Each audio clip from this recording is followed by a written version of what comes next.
Good morning. Welcome to Brandenburg News Network. I am Donna Brandenburg, and it is, it's the 11th day of January 2024. Welcome to our show today.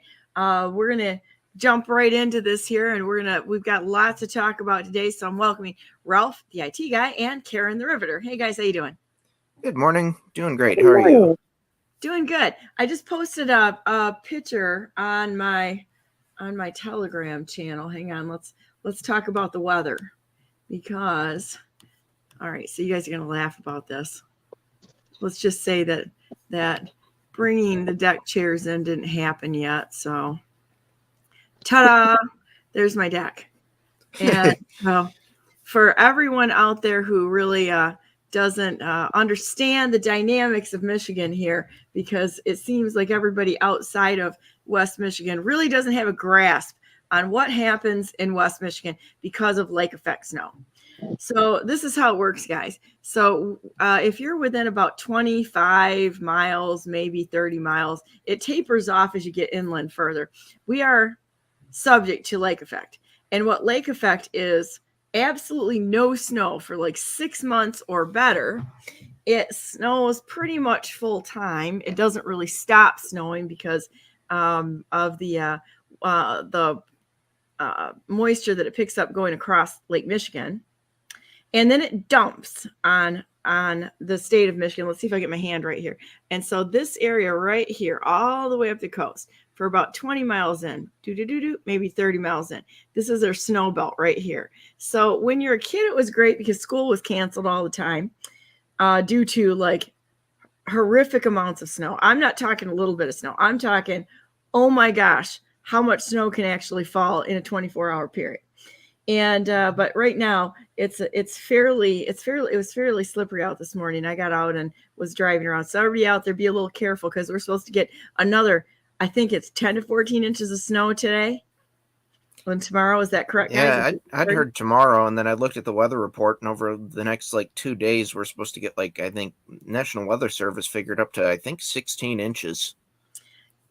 Oh yeah, so it's going to be interesting. So I posted in my chat this morning. I'm like, let me go ahead and take a look at what I posted because I do take a little bit of time to craft it, not too much. So at any rate, the meteorologists in West Michigan have the worst track record than politicians, to be sure. It is a weather goat rodeo here in West Michigan. If you don't like the weather, don't worry about it. It takes about 10 minutes to change. We could go from a blizzard to full sun, everything melting within a matter of hours, it's crazy. There was one time I was actually flying, and I ended up having a 100-degree temperature change from where I was to where it landed. And so only the brave and the stalwart make it through Michigan. That's all I can say. We're all a bunch of mutts up here, and can make it through pretty much anything. But I do have to say, anybody who's not from Michigan, whatever speed you think you should drive, if the posted speed is, I don't know, say 50 miles an hour, before you realize it exactly and test out how slippery it actually is with a snowpack and such, I would suggest you go significantly slower than that. And especially if you're not used to driving in a snowy climate, it is definitely I don't know, bumper cars out there at times. So you don't really want to get involved in that little match. So keep your speeds down and slow down. Really give yourself plenty of time because and then be careful of the ditches and pray to God you're not driving an electric vehicle and having to wait for somebody such as myself who has an actual pickup truck to pull you out of the ditch. Yep, and ladies, no pumps on the road. Get some actual snow boots out there so that you don't lose your shoe in the snowbank as you're trying to get out of the snowbank as some brave patriot pulls you out and has to carry you out of the ditch. It's experience talking here. Yep, I usually bring a tow strap with my car. I don't drive a pickup, but I got a heavy enough vehicle that I can I've towed people before, so I usually try and keep towing stuff with it. See, and if I have my Korean War paratrooper boots on, which is what I love to wear in the wintertime, you can literally get through anything with those things. That's like one of the best boots you can wear if you have to actually put your back into a vehicle to push them out of a snowbank. Yeah, I usually also carry a foldable shovel too, and I've had to use that in the winter before to try and. I've never gotten stuck in snow before, but I've had to help Neither other I. people. Yeah, I've had to help other people get unstuck before, and having a little foldable shovel is that's a pretty handy thing for people that plow themselves into a snowbank. Yeah, and a good idea to add extra weight to your vehicle. Yep. So if you got some trunk room, throw some bags of rocks in the back and then use it for landscaping in the spring. Yeah, I do that. I mean, some people use sand, but if a sandbag punctures, you get sand everywhere. You do landscaping rocks. If you get a hole in the bag of landscaping rocks, well, now you've got rocks. They're pretty easy to clean out of your car. You get like 2-3 inch rocks. It makes it pretty easy.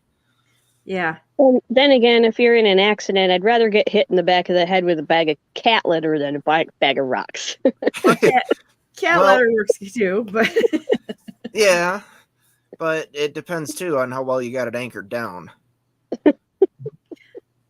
I'm guessing you're a savage driving, Ralph. I'm frightened right now, but No, actually, I typically am a very, very slow driver. It drives everybody around me nuts, but I can attest to that. Yeah, I tend to stick to the generally, like on the highway. I usually top out at 60, just because I don't know. You get better gas mileage, and if you look at the crash statistics, there's like 0 traffic fatalities under 60 miles an hour. So you may get injured in an accident, but also you go 60 miles an hour on a highway and you don't really get into accidents. Wow. It's slow enough. You got some reaction time. All I can say is people are crazy. I can attest that I was driving yesterday and it was nuts. The other thing too to keep in mind for everybody is that salt doesn't always fix everything. Especially when it's snowing a lot and you start getting that precipitation that starts getting on the road and dilutes the salt, you can very easily get into a situation where there's one patch of it that's diluted and there's a low enough salt concentration for that patch to turn icy where everything else around it is salted. Shall we create a great visual for people? I think I can create a really great visual right now. Imagine driving on, how should I say it? Let's try to think of a substance that would compare to snow without being like somebody blew their nose on the highway and you're trying to drive on, I don't know, let's just call it what it is, snot, because that's what it is. It's like so slippery. It's like you're like, you're everywhere. And yep. This morning when I pulled out of my road here, it was extraordinary. And you can look at the surface of the road, and just to all you non-Michigander lovely people, we love you, but you do cause us a little bit of trouble until you get it figured out. You can look at the sheen on the road and see whether you're dealing with something that's a little bit icy or not at all icy. However, with that said, my disclaimer is if it's black ice, there's nothing you're going to do. You hit black ice, which you can't always see that it's even there. And all of a sudden you're woo, boom, and you're off into the ditch somewhere. So, been there, done that. That's how we learn to drive, right? Yeah, I've never really had too big of a problem with that because I drive so slow and also my vehicle's got I've got big off-road knobby tires on my vehicle, and so that's actually part of the reason why I have to weight it down with rocks on mine, is because there's so much surface area on it because the tires are so big. Because sometimes for what I do, I have to go into to do IT work. I end up going into places to try and do connectivity where it's maybe half a mile off the nearest road, the nearest paved road, up through a windy 2-track through a forest, to try and get connectivity places. So I've got a pretty off-road equipped vehicle. And the problem with that is that, well, it's great for mud and it's great for snow. I've never gotten that thing stuck in anything. I've towed people out of stuff, before, where they've gotten stuck. The disadvantage is with tires that big, it spreads with the surface area contact patch being so big, it spreads the weight of the vehicle out so far that you get on ice, and it doesn't do great on ice. It doesn't do great on like rain when there's water on the road. But boy, you get into snow or mud, and that thing does amazing. Best tires I've ever had in snow are the Blizzaks, because they have sipes in the tread, and so they actually grab onto pretty much everything fairly decently. But it's nothing's bomb proof. Ice is ice. Yep. So it comes down to driver skill at that point in time, or experience. Yep. And the other thing too is if you've never driven on ice before, great practice for that is play Mario Kart. Mario Kart, when you put the carts in drift mode, it's almost exactly the same as driving on ice.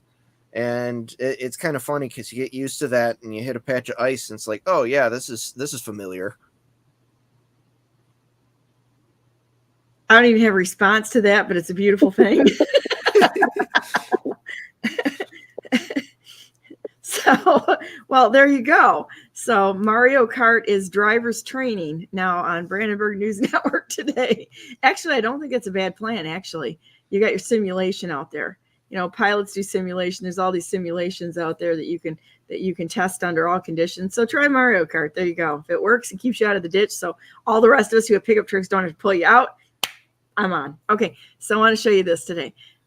I love this.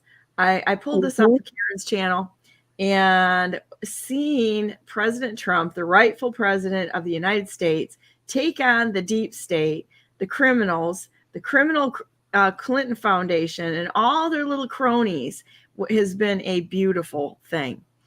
And this morning I had somebody come on, send me an email that said that, everything is criminal. They're all, and I'm like, well, some of it is, but you know what? We don't listen for, we listen for information. We watch what's going on, and that's how you figure out who is who as we move forward.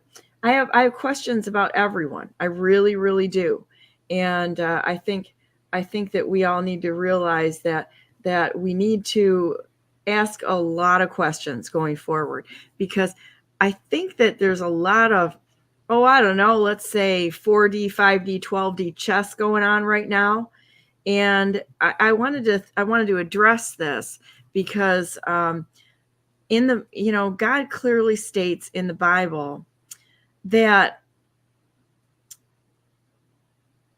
we are not to worship anyone but God himself. And he uses all things for good to those who love him and are called according to his purposes.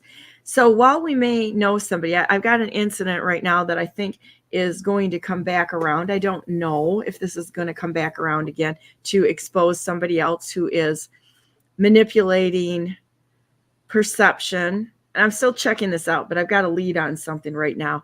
Manipulating perception to their own end in order to, again, install the deep state in the state of Michigan. It is a concern to me, but with that said, we can't excuse a current political figure who is not doing the right thing, or who is taking the state down. You can't excuse that and just say, well, there's the next person is going to be just as bad. It doesn't matter. You have to address the situation, and it's our job to remove leaders who are, in fact, either breaking the law or not doing their jobs. Okay.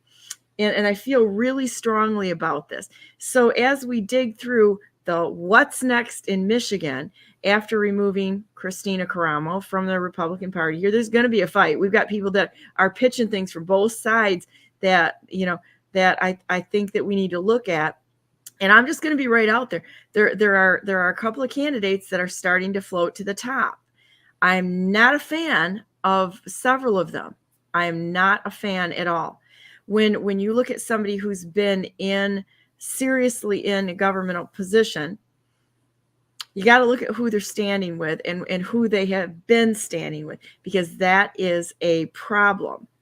And I think we need to look very carefully at, I don't know, say a vote that's being pushed to come to a vote within 10 days. No, wrong. Take your time, evaluate, figure it out. Don't get railroaded into this. This is nonsense. And also to see who is connected to who. Okay, we look for information, and I'm trying to do it in a roundabout way without just throwing names out there, because I think the names are going to come forward. All right. And I've always said we have to look at things for the information, not for making, being kingmakers or having a cult of personality. Look at the facts. The facts are the facts. And I want to go back to, say, like the Warren report, Warren Carpenter's report. Whatever we can say about the Warren report and such, there's some truth and there's some facts in there. And we need to look at that truth and that facts apart from the personalities that are involved. Okay. I will work with anyone that is willing to get the truth out. And if somebody fails, well, that's on them. Okay. Same thing with Christina Caramo. I gave her a chance and she failed abysmally. There was an abysmal failure there. I don't know anybody in their right mind that would hire somebody in like a banking system, because the people that are putting candidates up, they will be running the financials of this state and our taxes. If they can't run it within a party and they hire felons to be in a position of power, they're going to do the same thing with the candidates that they bring up to the forefront and who are selected to be in position. So that should be an automatic disqualifier right there, automatic. So now the next stage is who's running next, and who are they attached to. There better be a very serious consideration from everyone involved, the voters, the delegates. Voters out there, talk to your delegates, and delegates, do your job. And that doesn't mean fall in line with a cult of personalities and such. It means find out what your voter base wants and represent them. That's what this is all about. So a lot of the stuff that comes out in the political world is just nonsense, absolute nonsense. And we can look at it and go, okay, what are they doing here? They've got an ulterior motive. Okay. And when you see something that there's an ulterior motive, it is your job and your duty to chase it down and find out what's real. So with that said, if anyone sees a vote being slammed through in 10 days, I suggest you think very hard on this and wonder why. There should be a proving time to make sure that whatever is happening, it's not being forced just to install another puppet. How's that for kind of skirting the issue until I get everything figured out here, but a concern I might have. Sure. And another thing too, kind of to your point about the delegates, is that, you know, I'm gonna run out and get some chapstick here. It's so dry out right now. Hang on, just keep talking.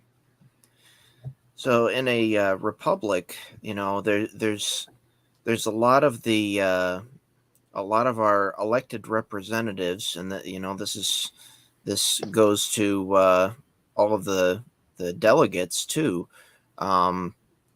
They treat it as something where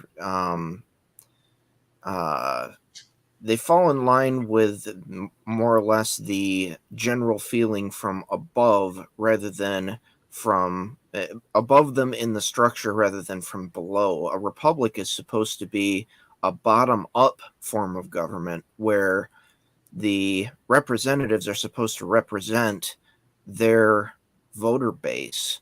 Both the people that voted for them and against them, really. But the people that they're supposed to represent, not fall in line with what's above them, even if that's very much contrary to what's coming down from above them in the government structure. They're supposed to represent their constituents, and that's a problem that I see a lot in our elected representatives at all forms or at all levels of government. Been there and done that. I mean, you see that even on like township zoning boards, you know, where they don't represent their constituents. They try and represent the more Their of like financial what interests. right. Yeah, yeah, absolutely. And if you're a delegate, if you're on any kind of a board, you know, if you're elected in any position, you're supposed to be representing your constituents above all. Mm-hmm. So we'll see what happens, but word to everyone out there: watch the dynamics and don't get sucked in by the headlines, because I think there's some stuff going on behind the scenes here that we may be concerned about. But it's like we don't want to go back from the intention was to have Christina in place, which I felt was it was a significant move for the voter base to actually have their will go forward and have somebody represent them who said they were grassroots. But when somebody fails, no matter what title they're under, you have to remove them. You just have to remove them. And then what comes next is where the real evaluation is done, and who is focused. Are they focused on just the money, or are they focused on true representation of we the people? There's other metrics other than, so like I've heard, the money part of it, which is true. You have to have money in order to get some things done. But that money trail has got to be clean, because I think I would be wonderful if we could my idea would be get all the money out of elections, all of it. But that would require everyone to actually step up and do their civic duty and get involved. Right now, we've got a fairly apathetic voter base. Overall, I think what we have, like 30% voting. This is unbelievable to me. I think part of that is because you got a system that doesn't reward the candidate, the potential candidate. If you see that the system is corrupt, who wants to be a part of that? So all the good, virtuous people, which is what we're supposed to try to elect, virtuous people don't want to become a part of a corrupt system, so they're not going for it. But if the system got cleaned out and they had a better sense of moral, ethical, and other reward, it's not about money. If it was a reasonable fee and not, hey, you can get a book deal after your service, all of that. Or you don't get a heads up on the stock market. I'm sorry, what you get is the praise of your community for sacrificing some of your time and energy for a term. And if they weren't required to do it for 4 years, that might make a difference too. Well, and if you got the money out of it and paid elected or public functionaries, I'll say that so John doesn't go after me. Well, like you would a jury duty type thing, you get paid when you show up. And instead of these lifelong health care and pensions and all this sort of thing, this is nonsense. None of us get this out there, and it would take the incentive out for people to get in there and turn politics into a lifelong career. I kind of think that that's what happened with several young people who changed their stances on things. I don't know this for a fact, but there's a lot up for question right now. But you'll see this all the time when people go like, I want a career in politics. Really? I don't think that that's the way it was supposed to be set up. And when someone says that right off the bat, I am really suspect of their motives. This should not be an industry, people. This should be show up, do your job, put your time in because you love God, family, country, and go home and make money. And then this is another problem, is that the whole system makes it makes it an incentive for people not to work. And these people have no idea what the average person goes through on a daily basis, because if they don't get what they want, they just go to somebody else and they give them the money. Somebody will give them the money. It's always there. And or they print the money, or they do something to change the rules to give them an advantage for their industry. It's the same thing as what happens in every industry out there that has a cartel structure behind it. Uses regulations. It's all to keep other people out and protect their power structure and their money structure. Discourages competition. It's all of these things that are bad, that are backwards, that really need to be reversed. And the quickest way is get rid of all the criminal politicians quickly. Never allow them to have a position of authority again, so that there's no money incentive in it at all. Go to work, people. Figure it out. And I wanted to show you something. How about instead of having people advocate for term limits, but how about instead of term limits, you do lifetime term limits, where you can only be in a political position for a certain number of years, not just, how long can you be on the city council, and then how long can you be a senator, and then after that, how long can you be a president? No, how about you have a term limit of cumulative years in a political position,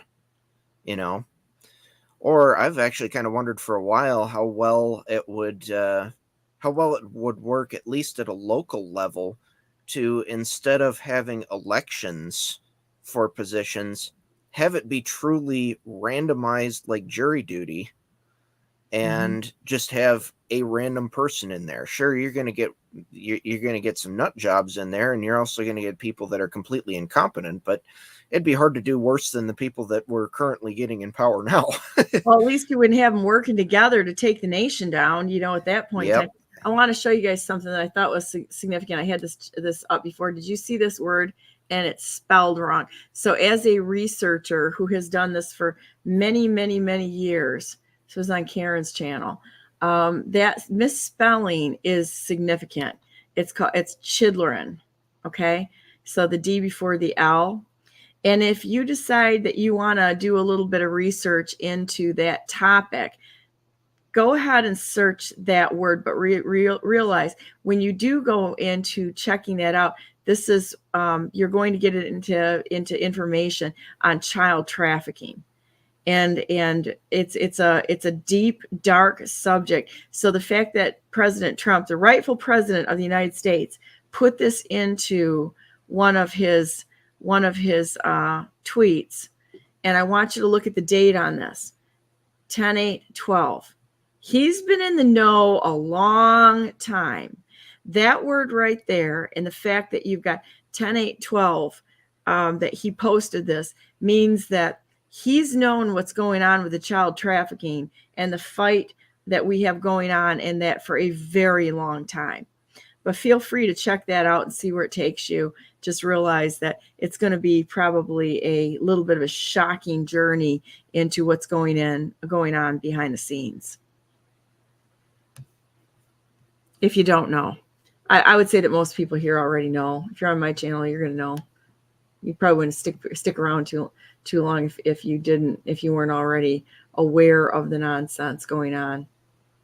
He did one yesterday, and I didn't figure that one out. So maybe you can dig on that one. He did up in a post, fare the well, capital WELLE. And he was posting about Nikki Haley. And so I was like, I just put it into a search. And I posted a couple of posts right after that about things that came up, but I didn't go further in it. There was one about I think it was, I want to say fair trade, but it was German. Well, she is not qualified to be in my research and what I know. I don't believe that she's qualified to be president because of her birth status. And I think the same is true with Kamala. Kamala's the same way. Absolutely. So is, I believe, Michelle Obama. But they've done that before, so. Well, the Kenyan. Yeah, I know. Let's bring up the Kenyan here. The Kenyan president that we had, who admitted that he was not an American, that he was a Kenyan. He admitted to it. Did you see this nonsense going on here with the underground tunnels in Brooklyn? Yeah. I have not seen an article on it, and I never really searched for one because there's so much going on. But I'm like, I have no idea. I just don't get it. What that story is. Yeah, I've seen snippets about it, but not anything that I would consider to be particularly reliable sources, you know. All right, so let me throw this out here a minute. I'll post something. Keep talking here a minute, and I'll show you something else I found that might be related. Yeah, a lot of the stuff I've seen has been not directly mainstream media, but definitely based on reports from mainstream media. And so I don't really trust it. Well, did you see the Teenage Mutant Ninja Turtles references to it? Yeah. I think that's pretty funny, really. Like, absolutely hilarious. So here, I'll post this little video here, and people can see what's actually going on.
Okay, so that's all kinds of weird, but let me go to my channel a minute. I just posted something.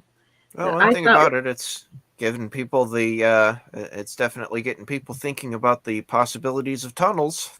Well, and then here, this came up. It's a secret underground passages, and this came up underneath the Vatican. But from what I understand, there is also a settlement in Turkey that's really, really very, very interesting.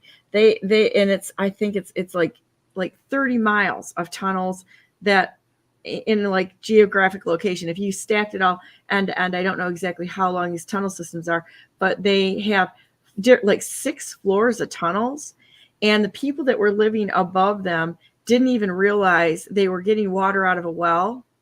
And it turns out that the well was a water source for a tunnel system underneath, and they had stables. They had ways to get in and out of this, and quite interesting. There was something else I listened to yesterday talking about.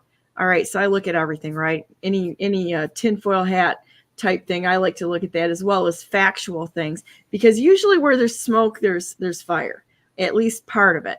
And so I don't look for the answer to everything. I look for snippets of information, just like I do in the political world. I'm not looking for anyone to give us the entire picture. I'm looking for what are the components to piece together the actual picture of what's going on. And somebody brought up the fact that there were tunnels that were way far away from, say, these installations, so that they could bring logistically materials in underground. John Ferguson, who is his friend of mine, and he also works with providing military drones. He builds military drones and such. And he even said it too. He said, if you don't think that they're tunneling under, other countries are tunneling under other countries, you're crazy. He said, we're tunneling under other countries, and so is Russia's tunneling under us. There is a huge tunnel system in that I believe exists. I don't know what that looks like. And I don't think we have any pieces of the puzzle, but we have enough people that have talked about it from a perspective that might have a little more knowledge than those of us who are non-military, non-intelligence. But they know. Even a guy that served in Afghanistan that I know, he's talked to me about it personally and said, yeah, he said he's seen like whole trains disappear into mountains in California, and there's huge metal doors there. So it is easy to prove that one. But anyhow, this came out, and this is kind of interesting. How long have these tunnels been there? I don't know, but they look pretty old to me, don't they, to you? They some of those actually look like there's a storm drain system, or an ancient one that I've seen before that looks very, very similar to that, which means that, you know, they knew how to build, you know, arch-roofed tunnels like that, because it was a fairly well-known storm drain system. I don't remember if it was like ancient Rome or where it was, but they knew how to do that a very long time ago. Have you ever looked into the nuclear subterrane stuff? Because, you know, you've got submarines for going underwater, and then you've got subterranes for going underground. But there's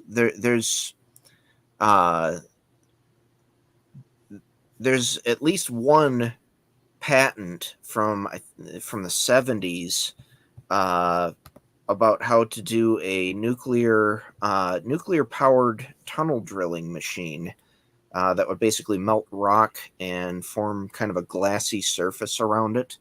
I've heard of that. Basically, it would melt the rock into more or less a form of obsidian, also providing kind of a structural wall. I think, looking it up here, I think it's patent number 3,693,731. So 3693731. I think that's the one. I'd have to look at the. That's let's see. I've got 369 to 731. 3693731. I'm looking at it, and I think, yeah, the diagrams on this look familiar. Put in the wrong number. I got metallized coating compositions contained in coated metal flakes. Well, that could be interesting. All right. So as the research nerds we are, I think that method for apparatus for tunneling by melting. Yep. I posted some pictures of some of these machines a while back. It's kind of interesting how that works. So let me see. Yeah, that looks like the one. Looking at the diagrams on that looks like the one I've seen before. Yes. All right, boys and girls. This is where we get into nerds. Yeah, 1972. And what's always interesting if you go into any of the patents is looking at the other patents that either they cite or that cite this patent. And John so Robinson. What's that? John Robinson. Eugene S. Robinson. John inventor Armstrong. Bert Armstrong. Where are these people? All of Los Alamos, New Mexico. Yeah. The Armstrong was from Santa Fe. All the rest of them on the patent are from Los Alamos.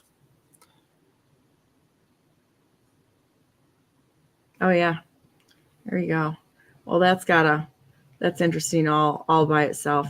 I knew a guy that worked in an installation in New Mexico. That's a real interesting story. Someday I will tell it, but I'm afraid if I tell it now, somebody will probably take him out.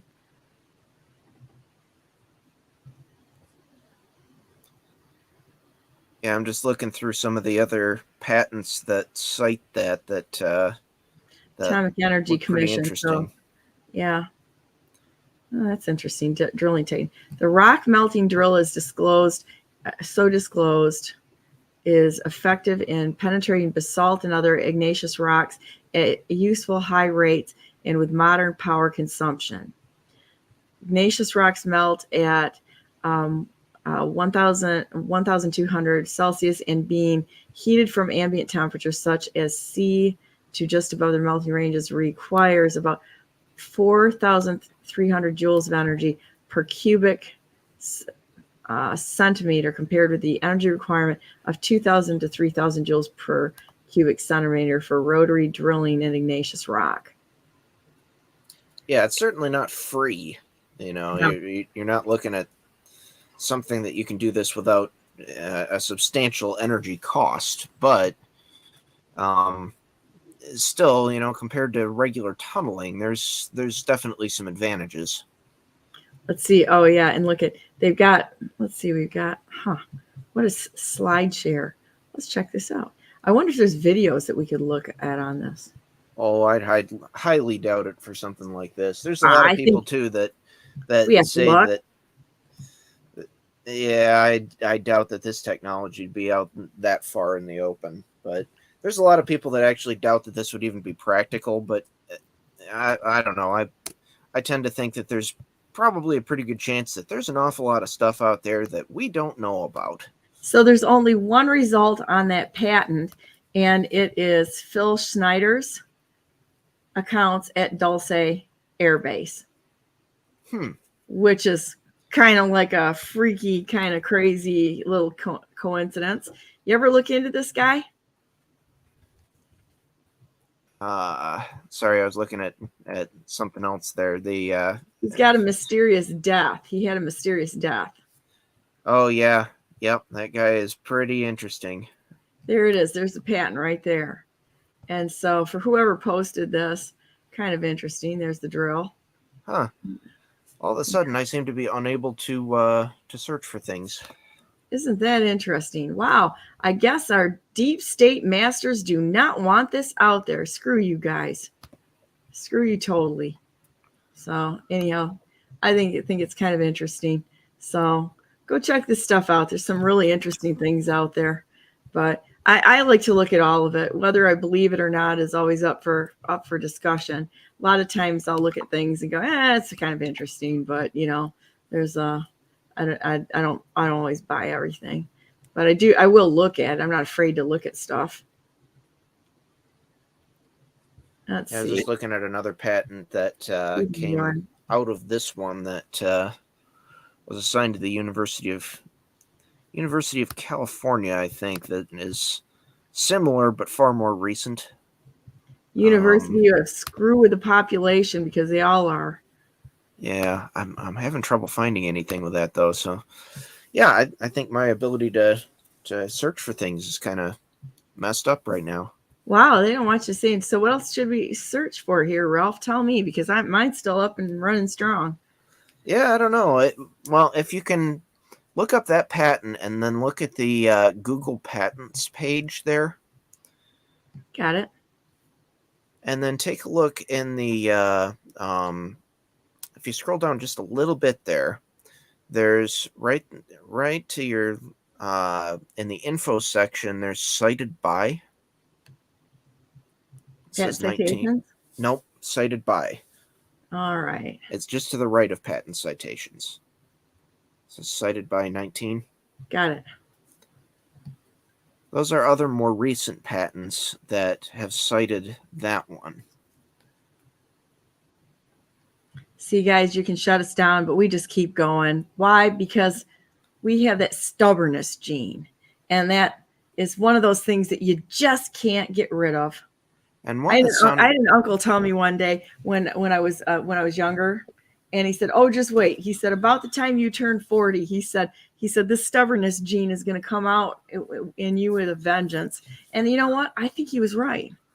So if you take a look at that one that's about 3 up from the bottom of your screen, that's the one I was trying to look up, that We just- this 573. one? Yep. That one looks pretty interesting.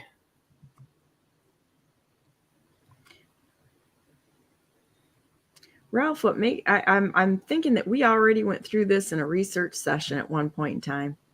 Because Yeah. I remember seeing this.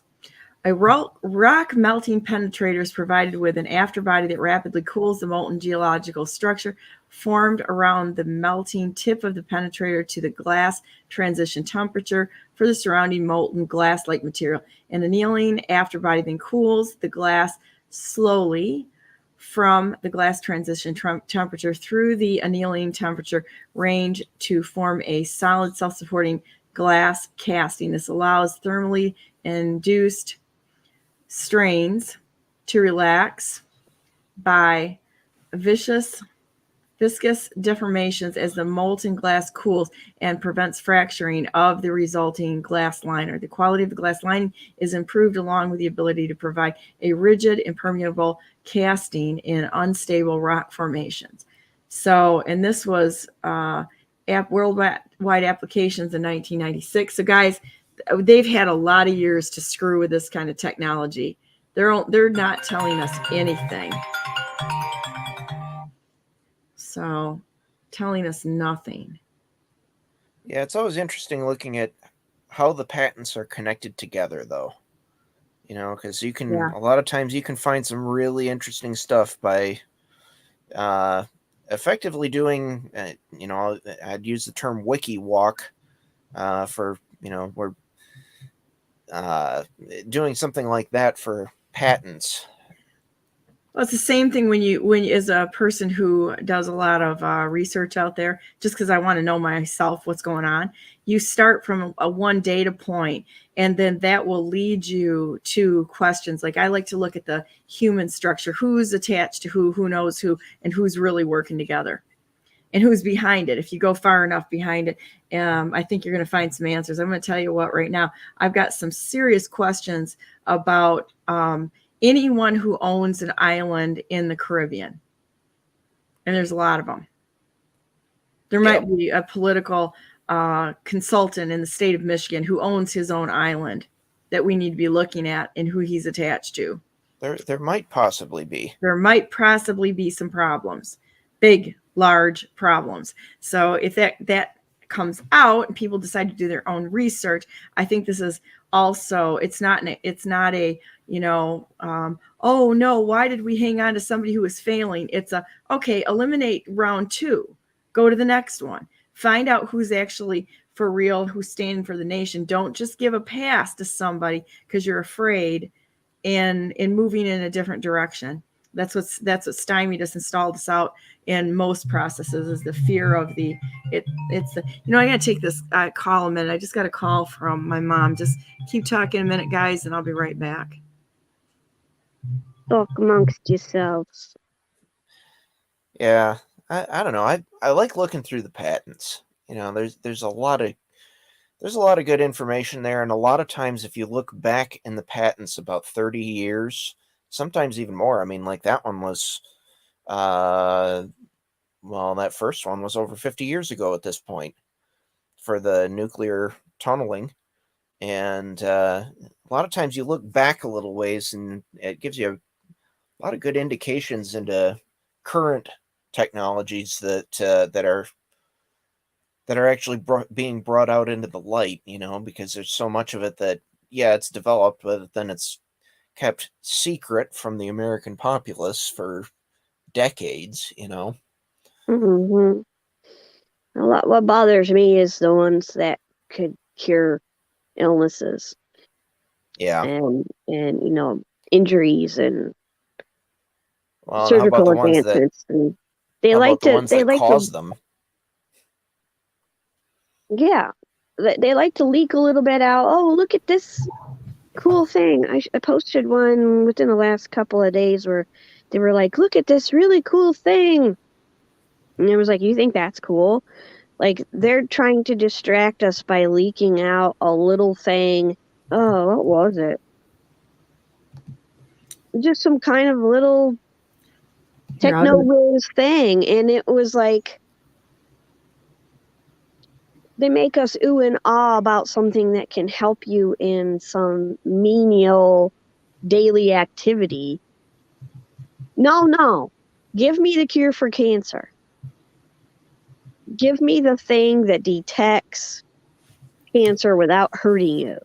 You know, give me the stuff that I know that you have that could solve a lot of our problems that actually would help people, instead of hiding them from us and throwing us a little trinket. Oh, look at this advancement in surgery. We have a new tool. Isn't this great? And it's, you know, it's really a tiny thing. It's not significant.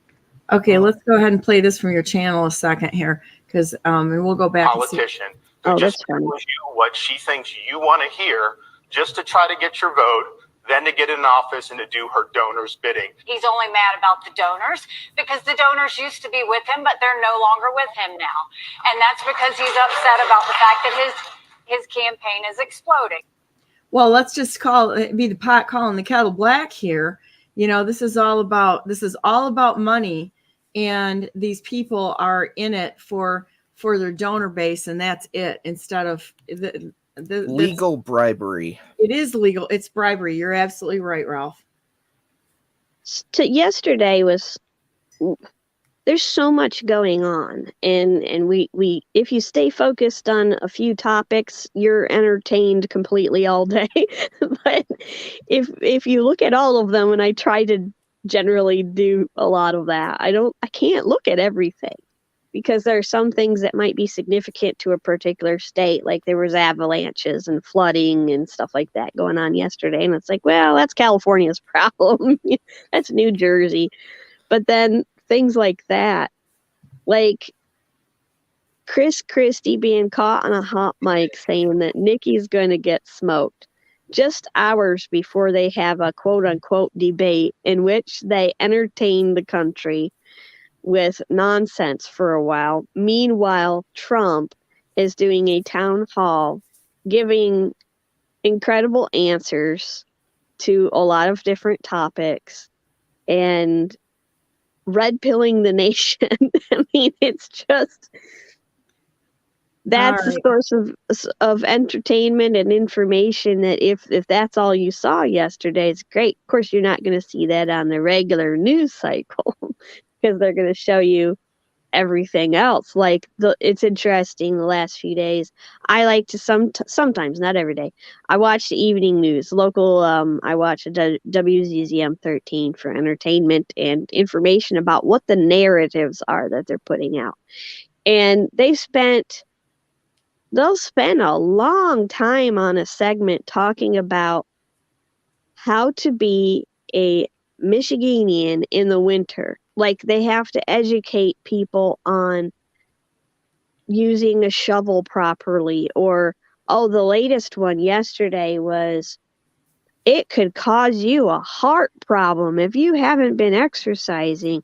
Don't lift the shovel, just shove the snow forward. And I'm like, this is something that if you live here, you ought to know. And they've talked about it for years anyway. But they're spending a lot of time in the news on a thing. And one of the things they were sharing with that was, people could have heart problems from the snow. Well, people can have heart problems from the shots. Yeah. And if your heart is weakened by myocarditis, but you don't know it because you sit around all day, and then you go out to snow. Snubble snow. Then you're really snubble show. Then you're really going to have a problem. But they gotta, put it out there as this a winter related thing. So they're putting a narrative in there, sneaking a narrative in there, because they expect that that's what's going to happen. And they're wasting a lot of news time because they can't cover anything else. Well, they're not going to cover what's real. And did you know how many people lose their fingers in the wintertime from snow blowers? just because of lack of education. And I know somebody who did this, because you get snow packed in your snow blower and people don't realize that it's under tension. So they will stick their hand in there. Come on, people. And all of a sudden the snow that's packed the blades in decides to cut loose, and the tension goes out, and it is expended. And all of a sudden off come the fingers. In fact, the guy that I know that lost a finger, he said he was in the emergency room, and there was 11 people in there that lost their fingers because of trying to unpack a freaking snowblower by sticking their hand in the snowblower when it was packed with snow. So you've got all that stored energy there that just gets released as soon as you release the tension in it, and off come the fingers. Don't do it, okay? So here I'm going to play this a minute. She also raised taxes in South Carolina. That's on the record. And she even proposed a tax on groceries at one point. But I'm just thinking, have you seen your grocery bill lately? That's one of the things that's hitting working people the most, that groceries are going up probably twice as much what you do. But I also think it's important that we lift people Look at him up. trying to use Trump hand. Eliminated all sales tax on every baby item. Diapers, wipes, strollers, cribs. We want families to be able to prosper in this country. One of the things that's causing so much problem is the breakdown. Okay, I'm going to say that doesn't even look like DeSantis to me anymore. It's terrible. And it's just like, what the heck is going on? This is a goat rodeo. It really is. I'll say it. Nobody else says it. I'll say it. We got weather goat rodeo. It's one of the DeSantis clowns. Yeah, it's the DeSantis goat rodeo. It's the Haley goat rodeo. Nonsense. So which one can you see what I'm scrolling through here? Let me take this. Okay, I'm trying to figure out exactly what you were talking to. Posting about yesterday. Yeah.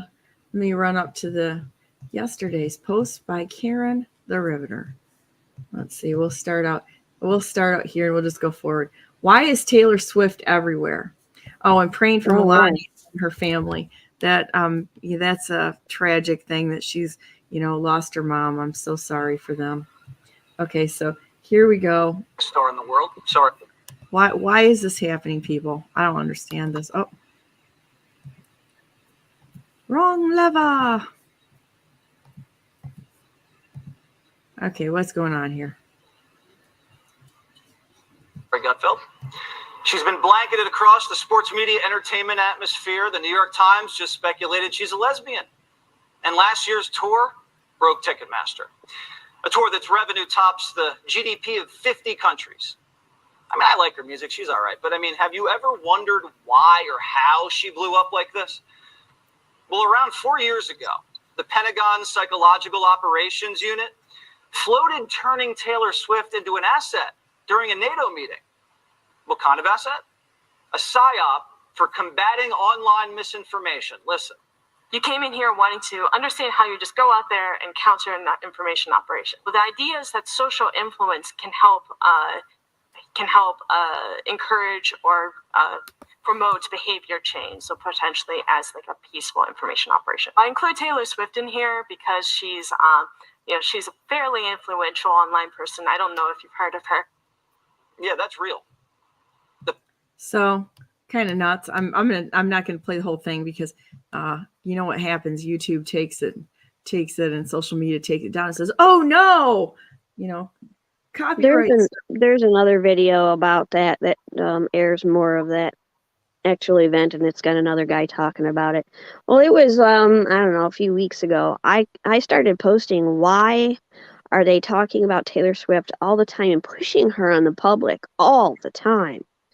And I also read or heard something about frequencies that messages or messaging could be included in frequencies of music. That and it made me wonder about her particular music, because they clearly are getting a lot of young people, not just young people, but a lot of young people if they were to say, hey, she comes out saying, I'm going to vote for Biden, they influence a large swath of people who clearly don't think for themselves, because a lot of these people are young and easily swayed. They get sucked into fandom and don't think critically. So I think there's definitely something going on with that. Could it be deeper? It very well could be deeper than just a surface popularity story. And there you go. I mean, if the government is trying to, but see, that's what's interesting about this whole story. It's uncovered now. It's revealed. And so if you're a fan of hers, but you're not really that into it, and you start hearing questions and seeing things like that, then you're going, well, gee, wow, was I almost sucked into something bigger? So I think it's interesting that a lot of stories are starting to reveal things for the people on the edge, the normies who are not skilled at critical thinking yet, but they're becoming a little more open. There's a lot of that going on, and a lot of talk. The more we talk, the more we share things on social media, the more it hits those people whether they want it or not. And the popularity of a story becomes something that sucks them into the critical thinking cycle and will make them start questioning. So there will be some caught there, and I say caught up in critical thinking and starting to see conspiracy theories for what they are, which is truth. So I think that's a really great thing, and that's why so many stories and news cycles are going around, so many different things happening, because you're going to catch somebody on something and wake them up with it. And I think that's why I'm entertained with a lot of this. I'm like, oh, good. What happened the other day? And I said, Biden said something stupid, I think. And I was like, yes. Most people would just be horrified. Right? And I'm like, yes, wake up more people. This is phenomenal. Situation normal. Let him fall up the stairs again and turn into that gazelle we know he is at almost 80 years old. Not happening. Well, and the other thing too is you got to think, back in 2013 when they repealed the portion of the Smith-Mundt Act that covered domestic dissemination of propaganda. You got to think that was in effect for like 60 years or something like that. You got to think there was a reason for repealing that section of that. Yep. It's always a reason for everything. Okay, here we go. Melania and her mom that died. Just everybody, please keep all of them in your prayers. I'm sure that they're hurting very, very significantly right now with losing her precious mother. And I just want to let you know, Melania and President Trump and your whole family, we just love you so much, and we are carrying you in our prayers and our hearts at this time, because we really do care about you, not just as President of the United States, which is like a big thing, but as human beings, and our hearts are sad for you, and hope that you're filled with some comfort at this time, and joy, knowing that she's resting in the arms of Jesus, and someday we'll all be reunited on the other side. Not that it helps right now, when you go through the sadness. Here's a picture of her. There's a nice picture of her with Trump. I called him Mar-a-Lago Trump, because it looks like the guy that's always standing there with his thumbs up. Got a big grin. There's Mar-a-Lago Trump and her, and I think there was a comment with the original post about how you could see where Melania gets her looks from. She looked kind of classy. I don't see it there. Polish ex-ministers. Here you go. Head for jail as police swoop on the presidential palace. And here you go. There's how the Polish conservative MP responded when the globalists announced they were going to have him arrested. Yeah, well, there you go. That's a great response right there.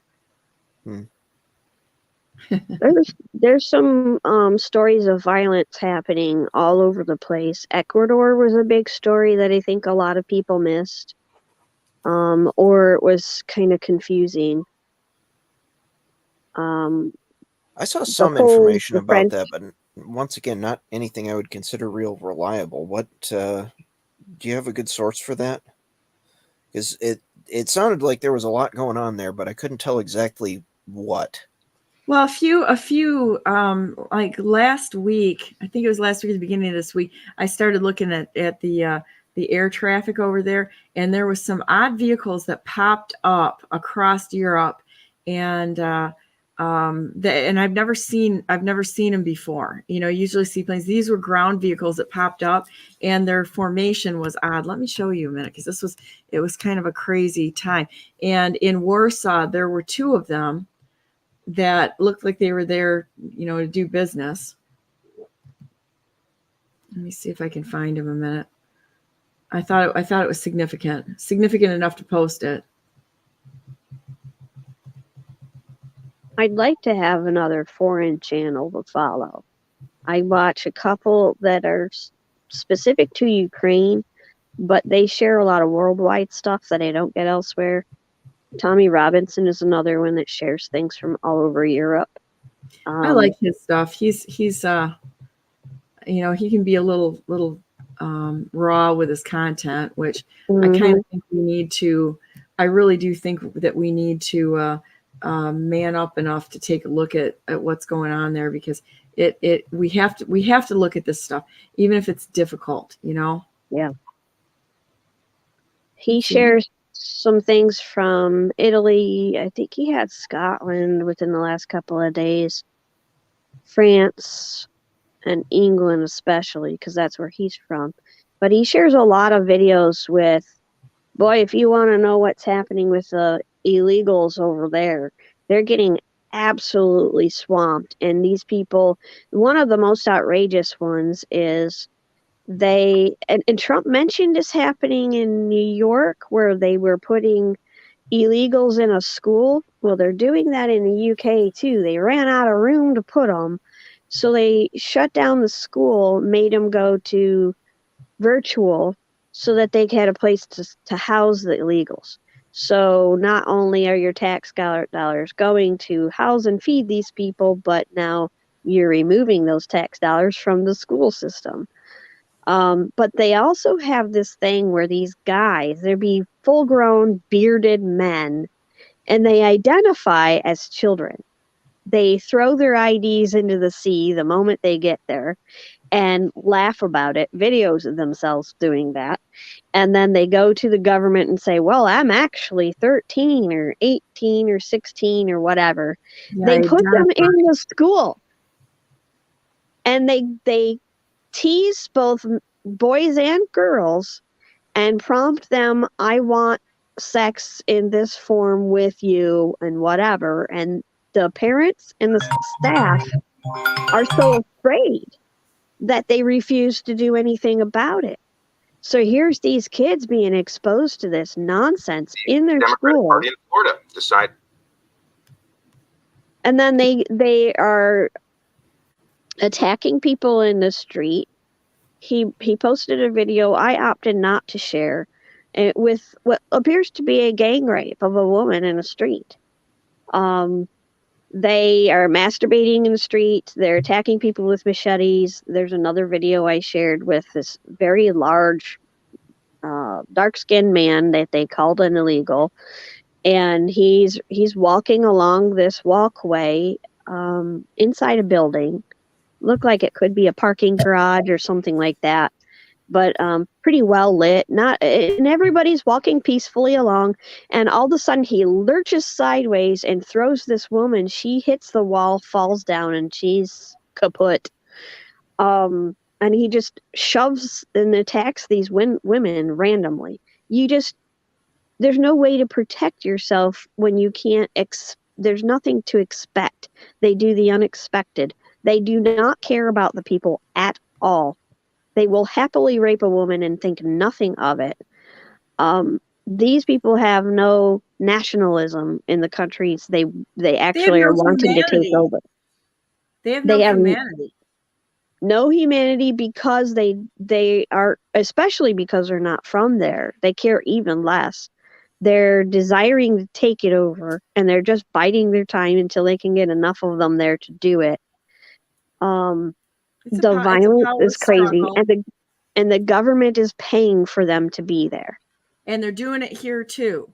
It's a power struggle, and this is a military, a long military tactic of invading a country with refugees. It's a military tactic because it's the Trojan horse, right? Oh, feel sorry for them. They're coming here because they need a better life. Really? No, they're not. It's the way they're getting an invading army into the country. And I hope y'all are prepared for having to deal with it, because not only did they let them in, they paid them to be here. So here's the screenshots I took when I was watching what was happening, and it was on the 30th of December. All of a sudden, these vehicles popped up, and I've never seen them on anything ever before. And also these gray towers. There's a few of them, but there's not many of them. And all of a sudden, wham, they're all online. It was crazy. And so we're looking at, I started, watching it, and then France's airspace got shut down, and so did part of Spain's and Portugal's. And it was an odd thing. And there's Schiphol Airport in the Netherlands. So they've got 5 vehicles on the ground there, wham, that come up on site. I don't know what they are. Okay. I just don't know what they are. So it was just odd because I've never seen them before.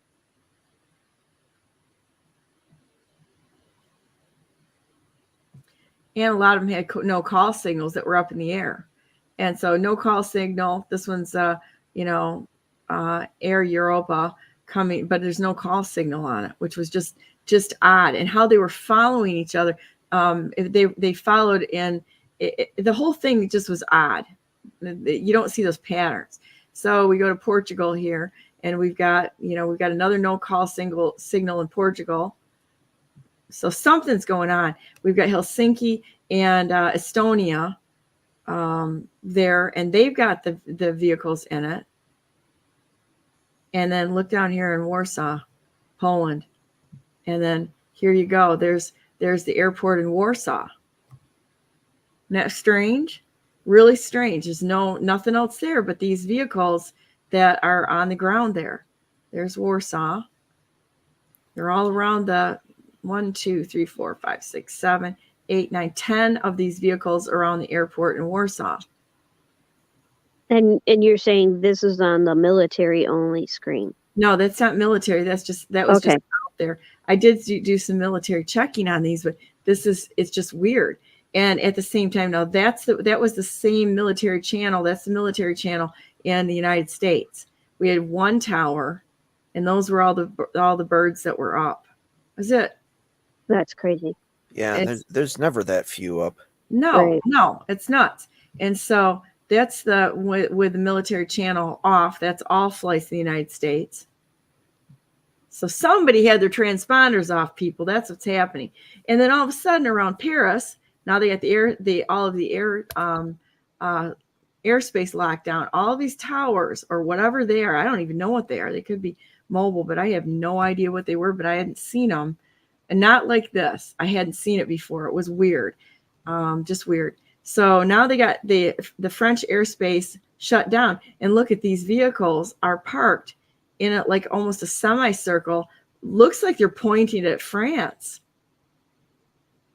It was weird. Look at the formation here. There's a pattern here, people. And there was nothing in a news cycle that could explain that. This is all air traffic over France is gone. Goodbye. We just shut her down. Same thing. Mostly there were other areas that were shut down too. Romania was shut down at a point in time. So here's France. Here's part of Spain. And what the heck's going on in Portugal? This is weird. Totally off the wall. Now we got Ireland shut down here too. So since going that around it. happened, you haven't heard anybody else offering some explanations up or ideas, theories? No, I just look at this and I look at this. We've got Estonia, Latvia, Lithuania. You've got Romania here. You've got part of Ukraine shut down.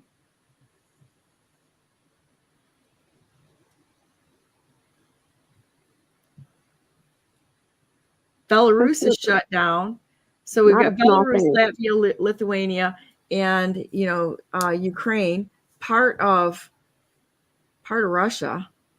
This whole area is just completely shut down. I'm like, what the living heck is going on here? This is some kind of crazy stuff.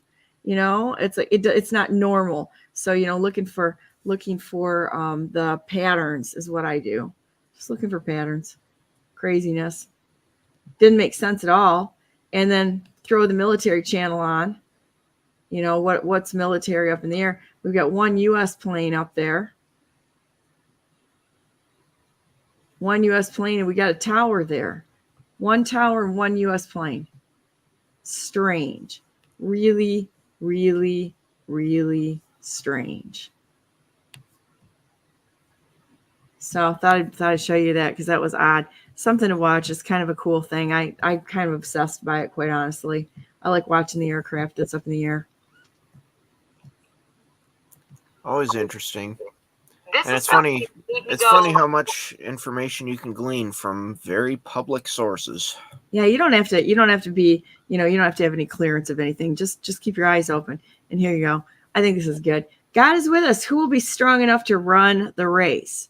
A lot of people, I believe, there's people out there like Christina Karama who told people your votes don't count, which she's kind of right, but that doesn't mean that you stop voting, right? Until we get the machines out of the way, they haven't been counting, but we have to overwhelm them with people who get in there and say, no matter what it looks like, we're going to put our effort, go forward, and God will bless our efforts. So vote. If there's an election coming up, do your research, do your homework, and get out there and vote, because this needs to happen. Oh, I think this is great. So, Ralph, you're going to like this one. So this was about when Brandenburg News Network came on tour. We're on tour now, and we're finding out, we're researching ways to keep Brandenburg News Network up no matter what happens. If the internet goes down, our goal is to figure out a way to keep that up and thwart their plans to stop us from bringing the truth forward and getting it in front of people. So look, we took the hostages, secured the building, and cut the communication lines, like you said. Excellent. But then this guy climbed up the ventilation ducts and walked across broken glass, killing anyone we sent to stop him. And he rescued the hostages. No, he ignored them. He just reconnected the cables we cut, muttering something about uptime. Oh, man, I'm not going to say the word, but we're dealing with a sysadmin. Yep, sometimes that's about what it feels like. Crazy times. Ralph, Yep. you're nuts. Well, absolutely nuts. And with BNN being up on Tor too, Tor gets really demonized a lot in the news coverage, but there's nothing illegal or immoral about Tor. Tor is just another method of getting information from one point on the internet to another point on the internet. It's just it encrypts it several times. It's like if anyone's familiar with a VPN. If you watch any videos anywhere online, you see commercials for like all the different VPN services, NordVPN, ExpressVPN, all of those different services, where it basically encrypts your traffic from you to somewhere else so that your internet provider can't spy on you. And Tor is basically the same kind of thing. It's just a VPN. And there's nothing wrong with that as a communications medium. Where you get into trouble is where people see that as, oh, my communications are protected from spying, so I can do whatever I want without any consequences, and start getting into doing stuff online that is definitely illegal or immoral. But that's not due to Tor. That's due to the person using Tor for bad purposes. And there's an awful lot of good things that can come out of Tor.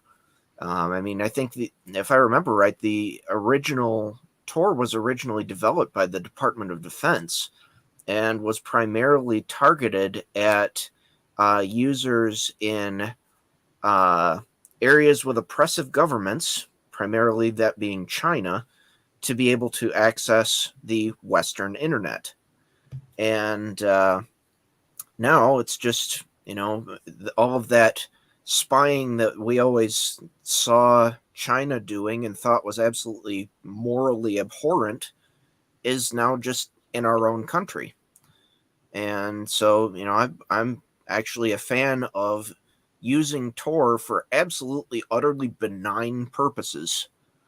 You want to go look at cute kitten videos, watch it over Tor just because you can. Interesting. Yeah, just don't get into the nasty stuff, but you can get into nasty stuff on Twitter and Facebook and all of them if you understand or know the words to put in. Yeah, so it's all I thought out this, there. I thought this was funny. It's like the tool isn't the problem; it's the user that's the problem. So here you go. This is a joke, people. Okay, this is a joke. Don't be stupid. But how many dogs have the freaking FBI shot? Go in. Let's just go in and shoot the dog. That would make a lot of sense. You know why they're doing that? To inflame somebody to act so they can shoot you. That's what they want to do. They want to. They're the Federal Bureau of. I'm going to change the I to an E. Entrapment, coercion. We need to add some letters to their name, because just like the LGBTQRX, whatever it is, I don't even care anymore. I'm so done with that discussion. It's not even funny.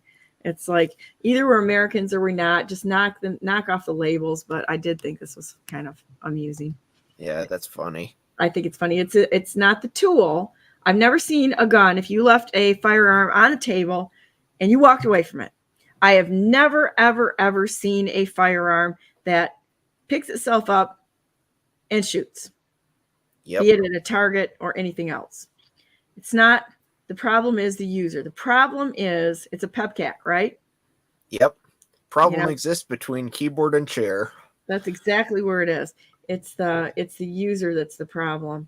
So we got to remember that. It's that, you got stupid users, you're going to have stupid outcomes, and these people are stupid.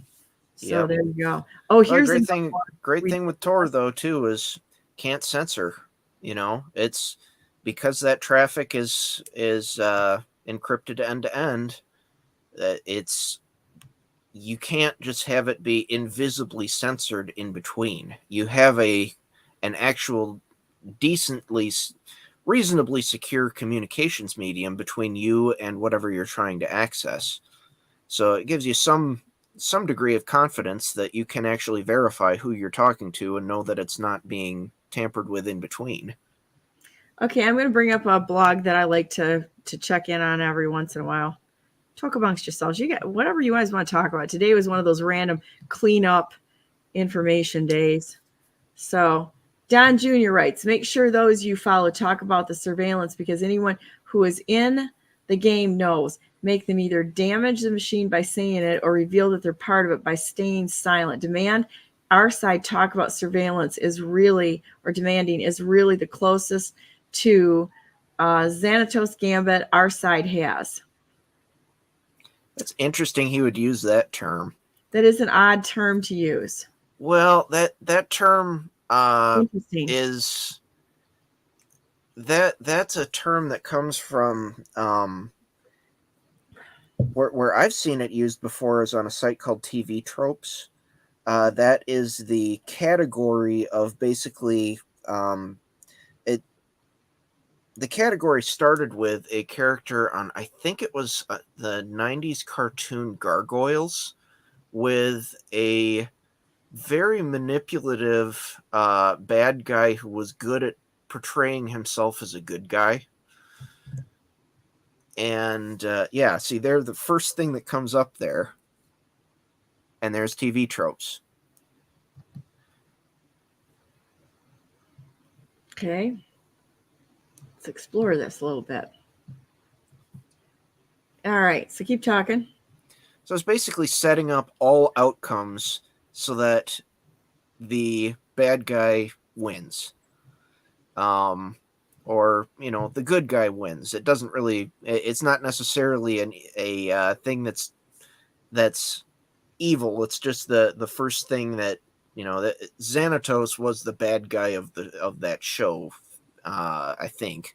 And so that's kind of where that came from. But the idea is someone who's basically so brilliant at setting up situations and, you know, manipulating people that they can set up every possible outcome of something so that they still win.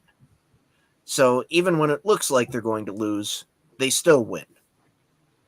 So it's interesting that he would use that term in that, because that's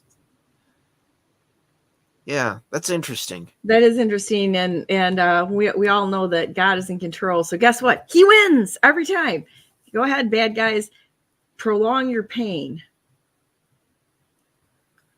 All right, what do we have? The most dangerous man to any government is the man who is able to think things out for himself without regard to the prevailing superstitions and taboos. Almost inevitably, he comes to the conclusion that the government he lives under is dishonest, insane, and intolerable. And so, if he is romantic, he tries to change it. And even if he is not romantic personally, he is very apt to spread discontent among those who are.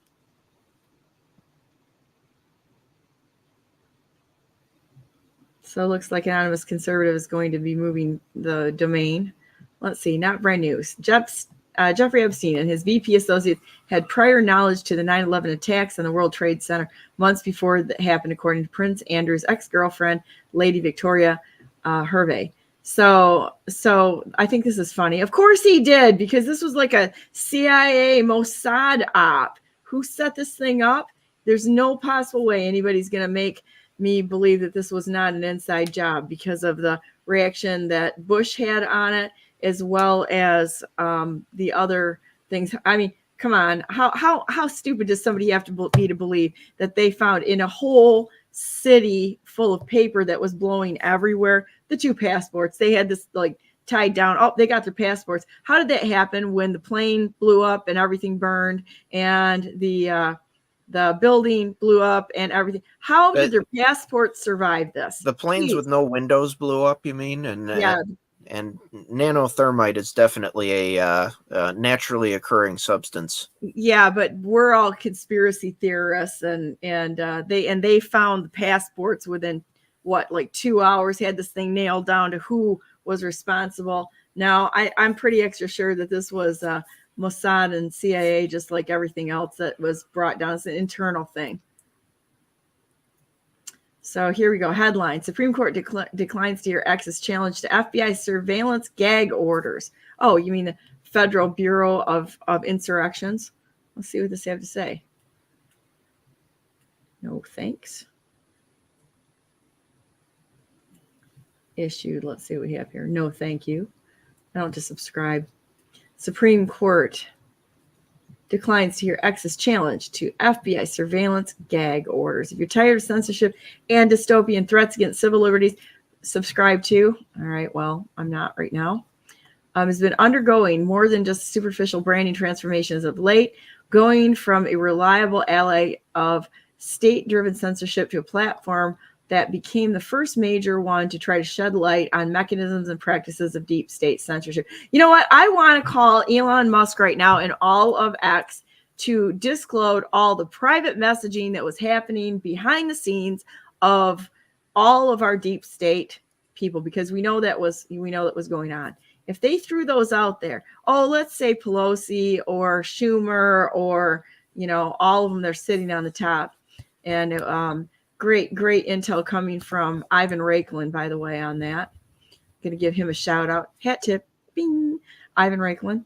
I think they should throw that right out to everyone. Let's take a look at, let's see, Elon, I would make this request in your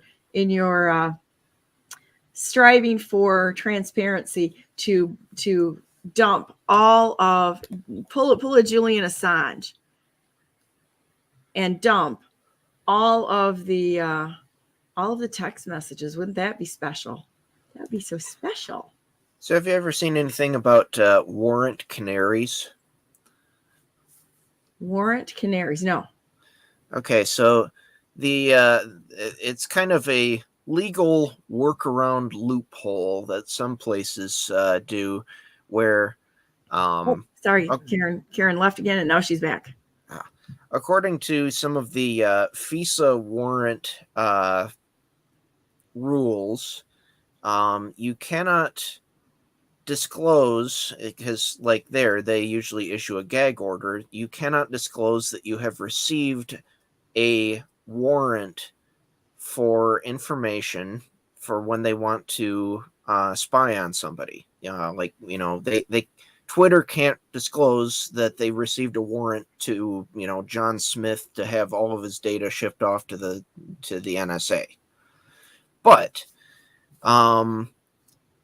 websites can, and also on that, they have, in most cases, they also make it so that the company cannot disclose the number of warrants that they have received in a particular period of time. So a lot of the companies, you'll see they will publish a range of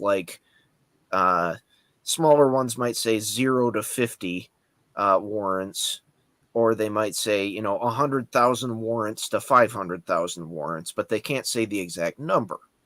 So the idea behind a warrant canary is that, well, a gag order may keep somebody from saying something about it, but a gag order does not compel that person to say something. So if they publish a statement before they have received any warrants on anything saying that we have not received any warrants, and then they get a warrant, well, they are not compelled to continue saying that. So they can take that down, the statement that they have not received any warrants, they can take that down and not violate any of the gag orders. Because otherwise, it would be compelled speech and it would be illegal. So they can't even they can't take that away from them. So because of it being basically, a canary in a coal mine for whether or not a company has received a FISA warrant, it's called a warrant canary, and you'll see that a few places around. There's people that keep an eye out for warrant canaries on various things. Arlena threw a term out yesterday that I was not familiar with. Let me see if you guys have heard about this. This was kind of interesting. I have to take me a minute to find it. Hang on. See where I stashed it.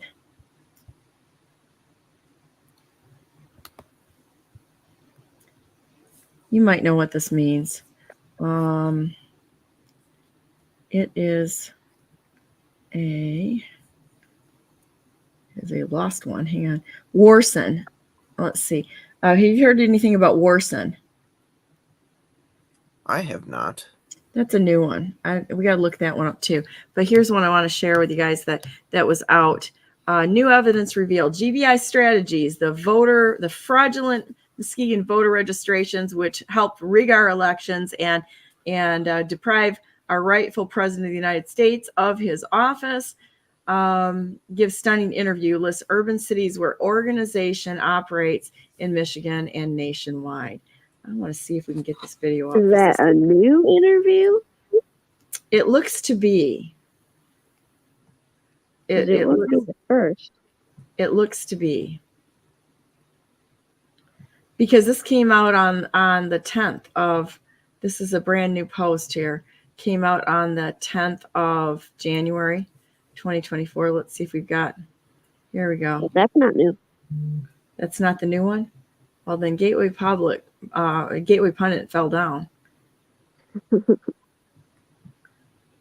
Seth shared something yesterday about Another Michigan stuff that was old, and I was like, "What? That's from like August of last year." And maybe he was just bringing it back up so that people pay attention when they're interested. But yeah, those look like clips that have been aired before.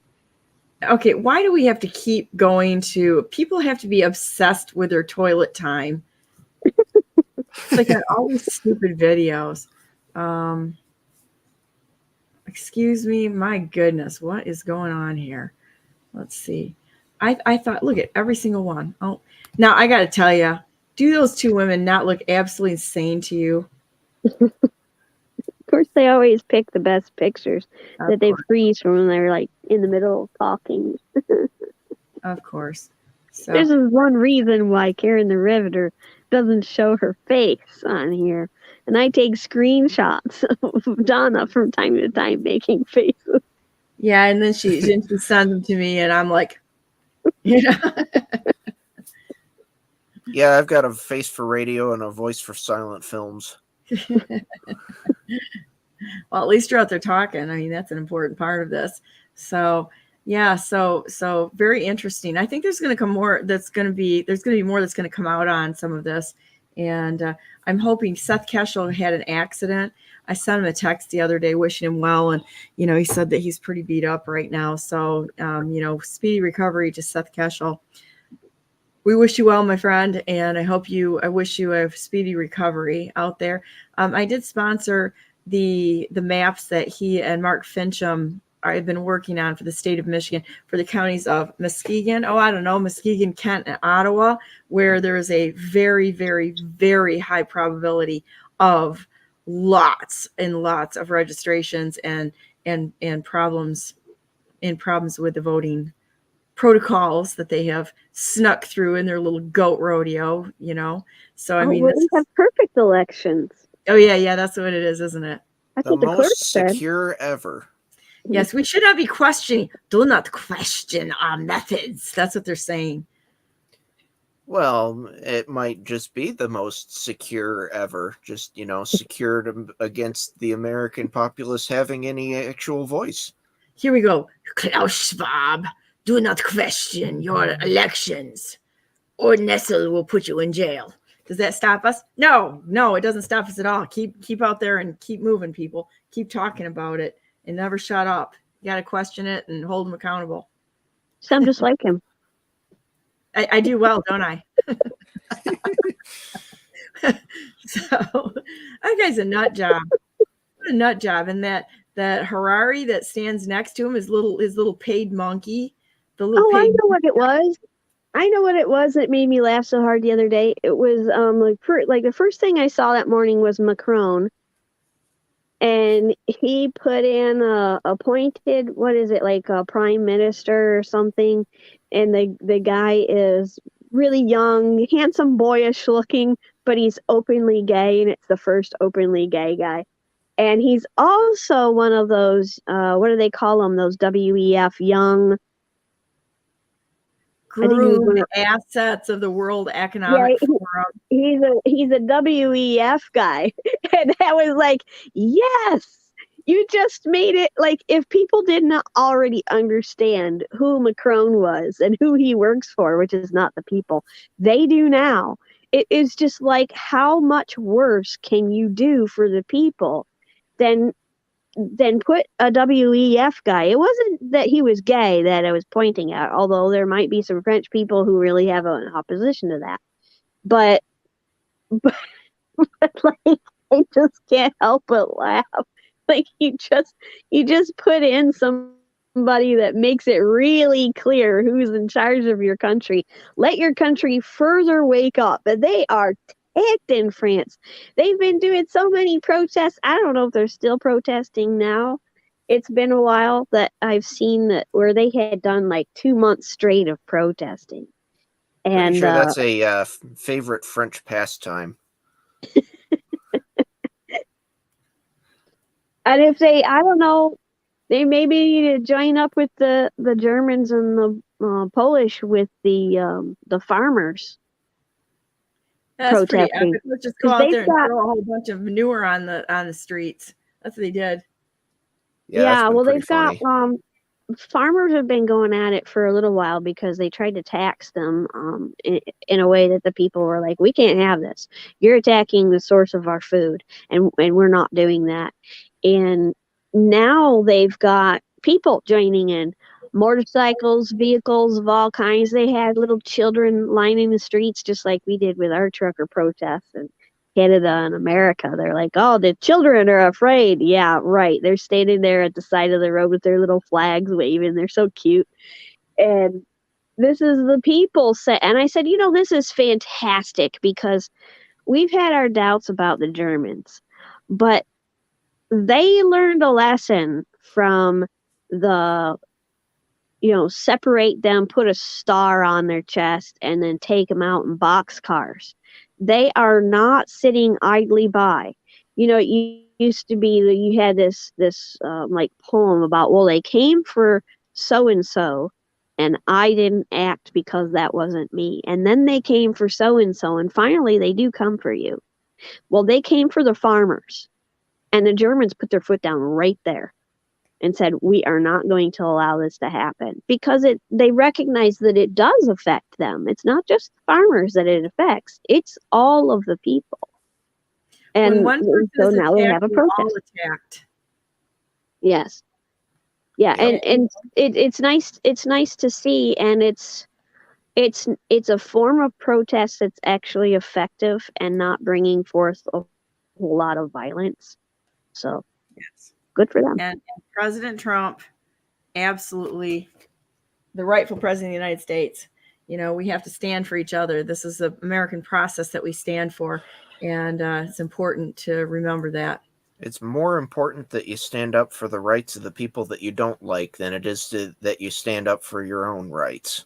I agree with that statement. I've done that. I was just talking about that recently with regards to New York Times versus Sullivan and the OMA. If you understand the act and the ruling, the act is actually unconstitutional and against the Bill of Rights and against the New York Times versus Sullivan case. That ruling, that Supreme Court ruling, allows for freedom of speech in a public body meeting. So when you go to your government, you say, I have a grievance, they cannot shut you down for any reason. It doesn't matter if you cuss at them. It doesn't matter if you say something that they don't like or they disagree with. They cannot stop you from saying so. And I have stood up for other people in those public meetings before, and when the other people did not know those things and could not defend themselves effectively, I was ready. And not always, I admit it. There was a time or two that I didn't know any better, or was observing what was happening and considering the timing of things. But there were times where I knew that people were going to disagree with me, but I made sure that the other thing is that the rest of the people there did not make such a ruckus that person could not be heard because they might disagree with them. No, you want to be heard, they want to be heard, and we all deserve to be heard. And that means we self-police. And you give everybody a chance. And that self-respect, because I've seen other people do that too. When you respect yourself and you respect your own rights, you respect the rights of other people. And even if we disagreed with each other, we could be living harmoniously in the same meeting, in the same community for the short term and the long term. I hate your opinion and I think you're wrong, but I don't hate you, and we can live side by side together. There's a difference. And if you focus on the rights of everybody, it's a lot easier to become objective and non-emotional in a way that offends other people. There's my rant. I agree. That's a great rant. Awesome rant. And it is about defending people's rights, God-given rights. I mean, the rights are given by God; they're guaranteed by the Constitution, which is a lawful process. One thing we didn't get to talk about is my little foray into court yesterday. Do tell. And yeah, well, I got asked a stupid question in cross-examination by the other attorney who was trying to fight his way out of a no-win situation at that moment in time, from what I could see. And he asked my opinion on something as I sat there. And I'm like, my opinion? Why does my opinion matter on this? And I'm like, I thought this is supposed to be a lawful process. We're in a court, which means that our actions should be based on the law. So you're going to bring an opinion into this? On what? I'm like, my opinion doesn't matter. This is a contractual issue. Came back and he said, but what is your opinion? And I said, doesn't matter. This is a lawful process. My opinion absolutely has no bearing on this whatsoever, no matter what. We're talking about a contractual failing right here. And that's what we're talking about. He asked me a third time and I'm like, you got my answer. I'm not changing it. And the attorney sat there and he's like she didn't know what to say. He's like, can she do that? I'm like, yeah, I can do that. I don't work for you. And, it's like, you're not gonna shut me up just by your stupid, impertinent questions, because they were impertinent, and so like, why would you bring up something that retarded? And I'm going to say the word, it's it was a ridiculous statement in a court room. So now we're devolving into he said, she said, and trying to get people off the hook. What? Attack on your character. It's an attack. He's trying to get you to step into something, right, and he can use it to discredit you. I thought it was kind of funny. I'm like, I'm just like, full stop here. Okay, you can take your nonsense and work your little black magic on somebody else, but I'm way too ornery to answer that kind of a question, and not going to do it. Good response for it, though. Well, and I mean, it needed to be said. I mean, if we have to sit there and educate these bar attorneys, so be it. Let's do it. Call me every single day into court. Great. That's fantastic. And then, in cross-examination, the other side says, well, how about we talk about the 10,000 lost signatures since you brought it up? I'm like, that is beautiful. Absolutely. I want to talk about that. Let's just talk about everything. You keep me up here for 8 hours and we will talk about everything. And I'm going to bring you right back to the fact we're talking about a lawful process that has fallen down, because the whole thing broke down. And the great thing is that I down in Brandenburg got to see it firsthand.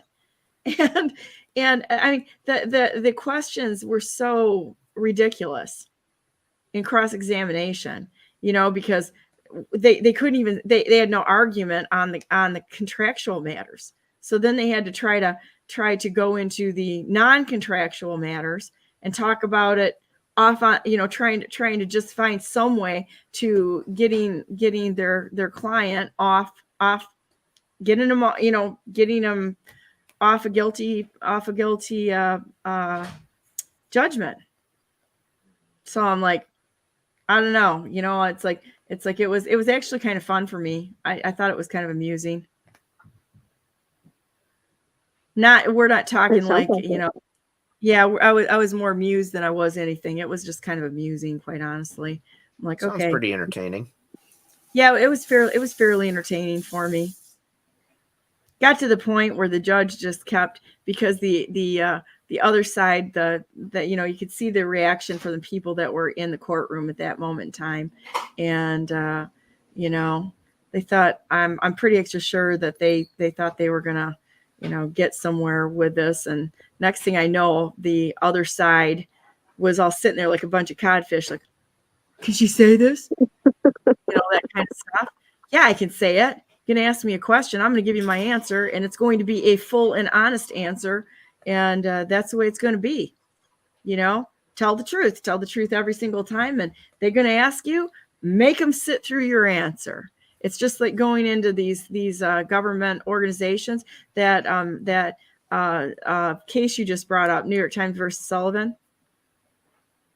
Mm-hmm. Sullivan versus New York Times. I don't remember the order, but the point is that this is a personal filibuster. You have that right to personally filibuster a meeting. Throw that out there. Somebody tries to take you out. Guess what? They just violated the law. The people sitting in the seats don't have the right to do it. Neither does any of their little secret police that they send to shut us up. Filibuster them. Throw that one out there. You got as much time to talk as you want. Oh, I told them they were gonna. This was funny. Went to the MCC meeting on DEI a year or two ago, and the first woman they shut down. This is where I feel guilty because I should have stood up for the first woman right off the bat, and I was just kind of so shocked that I didn't. She wanted to explain the definition of DEI, and they shut her down because they disagreed, and she tried to fight for her time to get the time back on the clock, but it wasn't. She basically let go of her right and relented. But then later on, they had quite a few people that wanted to say something, and then they got tired of listening to kind of the same opinion over and over. And so they said, well, we can't be here for very much longer, so we're just going to stop. How about we allow a couple more people? And then and I raised my hand from the back of the room and said, may I? And the lady in charge, she's an elderly woman who had just been given a bouquet of roses for her service at the start of the meeting because she had apparently been there forever. And she just looked shell-shocked, like nobody has ever done this before. I don't know what to do with this. And so I just started speaking. I was out of turn. I had no right, except that I do. I said, may I? She allowed it. And so I stood up and I said, you must hear everybody who wants to speak according to the Open Meetings Act. If you have to be here all day, you have to hear everyone who wishes to speak. If you fail to do that, you will be committing a misdemeanor. And all of a sudden, one of the board members in the back, young woman, raised her hand and she says, well, I would actually like to hear from everybody. And how long did this meeting last at that point? Well, I think, see, this is the thing. If you show people respect, the audience is what they call us. The audience being the people will be reasonable. And so if there were people that wanted to speak but chose not to, they probably chose not to because somebody has already said exactly what they wanted to say. And they didn't have to waste everybody's time. They could be reasonable. So they did have to hear several more people, but they weren't there all night. And then they could continue on with the meeting. And in this public meeting, or the public comment period, was early enough into the meeting that they were anxious to get to the rest. And so that was one of the pressures that they had. Well, and I'm sorry, but you're bringing up a good point. It's like when you bring some pressure to them, we can do that, and that does shut this nonsense down. I saw one meeting where they literally used that as a personal filibuster, and they kept talking and talking, and they would not stand down, which they shouldn't. We're not their little lackeys. They're, that they may be familiar with the lackey situation up there, but we're not their lackeys. And they removed finally the board walked out, and they walked out on their meeting, and they voted in all new people. It can happen. We just got to be willing to do it and have a little bit of courage and conviction. So I wanted to show you something now that we're on here a minute. Let me bring this up because you'll think this is cool, Karen and Ralph. Check this out. We'll leave everybody with happy thoughts of things that can be done to make the world a better place. All right. So I cranked up my freeze dryer and started freeze drying things. So this was my freeze dryer with eggs. I can get 18 eggs in each tray, and we're freezing it, right? So I got to show you the outcome of said activity. Hang on a minute. Let me grab one of these. And here we go. Here is this is 18 eggs frozen right there. And it's the consistency is kind of like it's I've got a Harvest Right freeze dryer, And these are the little bags that, that you can put them in the Mylar bags. And we've got like the sealer that comes in double sealed this for extra protection. That puppy is good for 25 to 30 years right there in a bag. So today is going to be another round of eggs. And for a special individual out there who made a request, I'm going to do Skittles. So, just about any time freeze drying comes up, people bring up freeze dried Skittles. I've never had them, but now it's so overwhelming. I have to do Skittles, right? You're doing the purple one. And yogurt drops. Do you know how many times yogurt drops, ice cream sandwiches, Skittles comes up? And I'm like, I would think that we would be focusing on healthy food. No. We go right to the Skittles.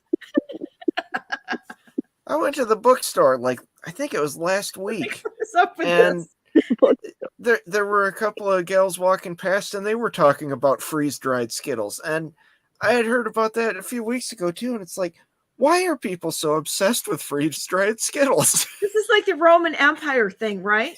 It's like men think about the Roman Empire like twice a day, right? Those memes are hilarious. Yeah. It's like, and then all of a sudden you're talking to somebody brings up the Roman Empire, and you're like, what? Why? Why is this? Why are the freeze-dried Skittles there? This is nuts. It's like absolutely crazy. Well, I was at a festival with please.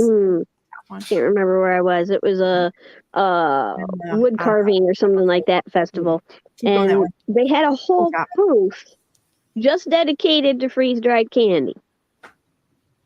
All right. And they have these little bags. Yeah. Okay. So here's my freeze drying from Harvest, right? No, I don't get I am not taking any money from Harvest, right? I'm just sharing what I'm doing, right? But you do things like tomatoes and so all of this, and then fruits, vegetables, let's see, dairy. There's things you can't do, like fruit jams doesn't work. High fat content, honey, syrups, that sort of thing. But you just can those things anyway. Why would you do that? I've got. You should see my canning effort right now. I'm using it for. Let's see. I think there's actually Skittles in here.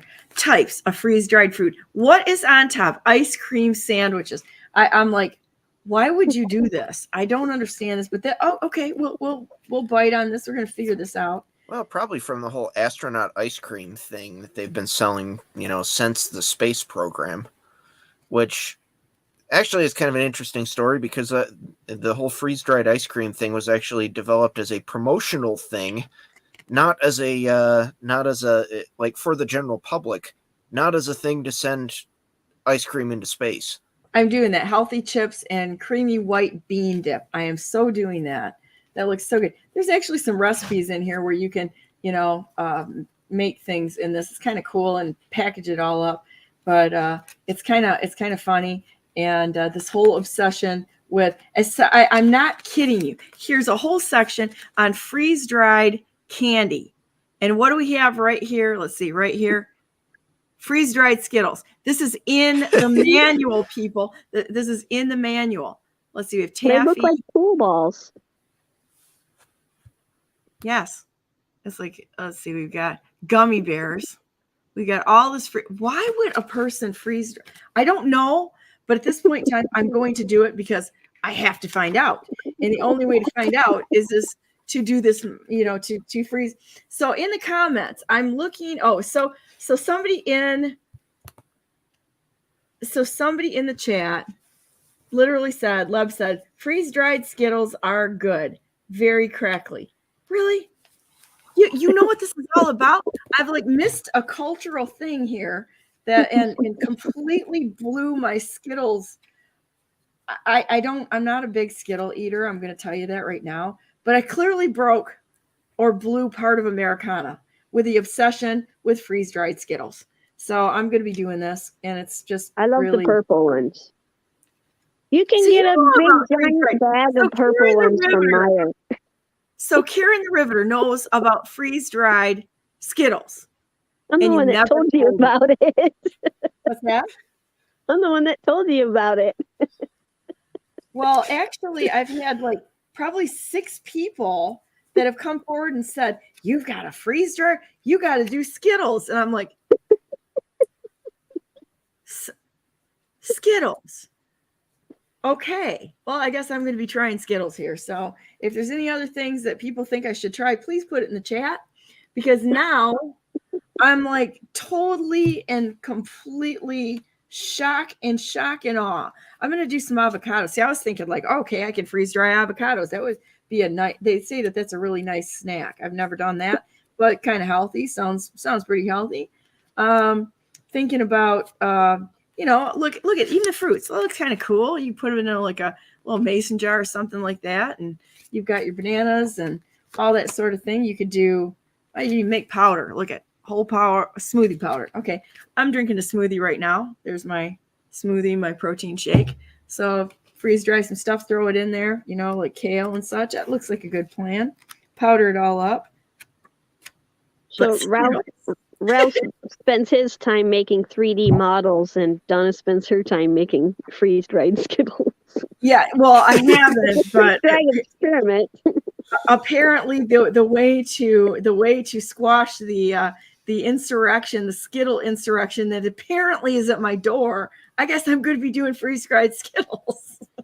Hey, at least Skittles now, the green Skittles, they had them at green apple for a while. They're finally back to lime again. Why would somebody choose green apple over lime? Lime is like a superior taste. Yeah, and that was pretty much the general sentiment of the internet. And I think that's probably why they brought lime back. Huh.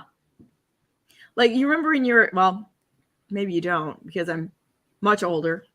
But if when I was a kid, I loved, when we had popsicles, my favorite ones were the banana popsicle and the lime popsicle. That was a good day when you could get away from grape. I didn't like the grape popsicles. Grape, strawberry, watermelon. Yeah, those weren't they're too sweet. I always used to like raspberry ones. But I like raspberries anyway. Mm-hmm.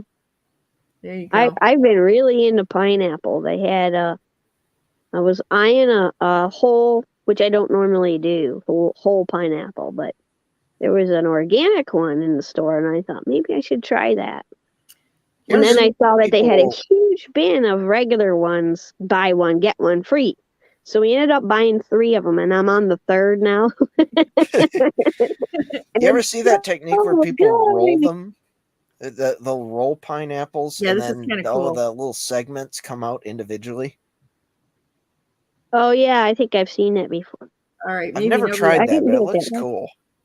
All right, we're going to try this right now. We're going to go look, and then I'm going to bring up the U.S. Taxpayers Party meeting on January 27th, and we're going to plug that right now. Please join us. I've had a lot of a tremendous amount of response on this, and I think this is going to be great. So let's see.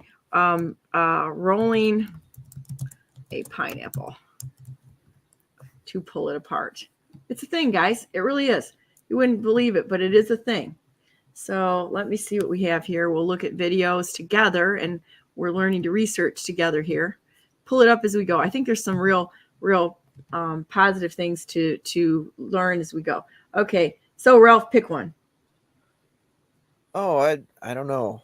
Here's one. It's like one way to eat pineapple. Here's maybe the pineapple trick works. Pineapple trick works. To the right. To the right, to the right, to the right. Da. Here we go. All right, let's see what our friends are doing. I've just been carving them and giving the parts up from the outside to the chickens. They look at me like, really? That's what we get today? But they eat it. All right, let's see what we got here. We're going to have to go through the prostate ads because that always happens. Oh, no, they didn't do it. Hi, everyone. It's Lucas from the LA Times. I just want to say a couple of things. Number one, I'm a human being with feelings. And number two, Ben Mims, cooking columnist for the Los Angeles Times, thinks he's about to show me up. I would also just like to point out that all of my mentions that are like, Why didn't you get some super ripe Southeast Asian varietal and let it sit in a brown bag for 3 months? You moron! So, I like this ladies guy. and gentlemen, Mr. Ben Mims.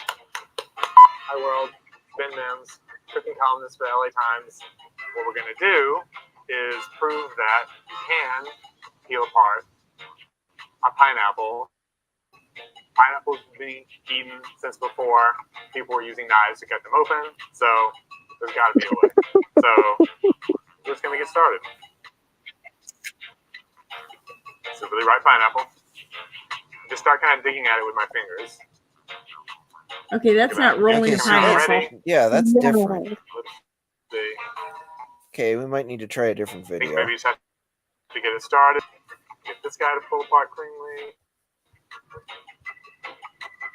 Look at that. Look at that. Go up. You just kind of get it started, push it in. That's not going to look good in the dessert tray or anything.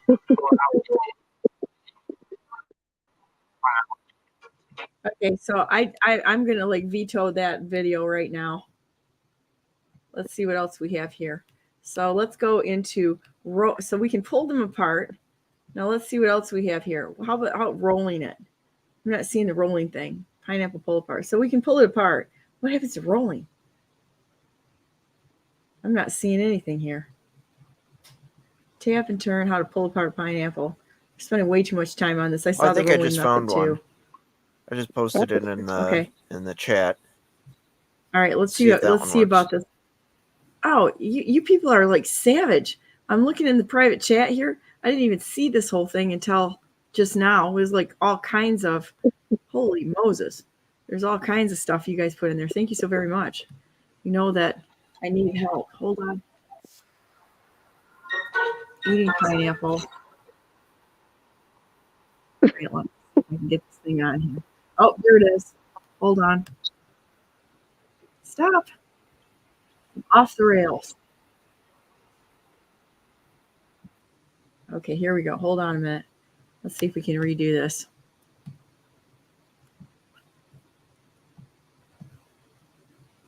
All right. Here's a guy doing the roll. Let's see if we can do the rolling pineapple thing.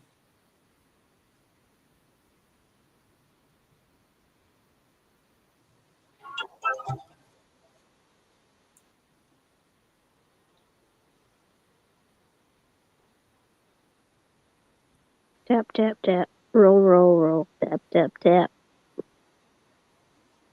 Nope. Mmm.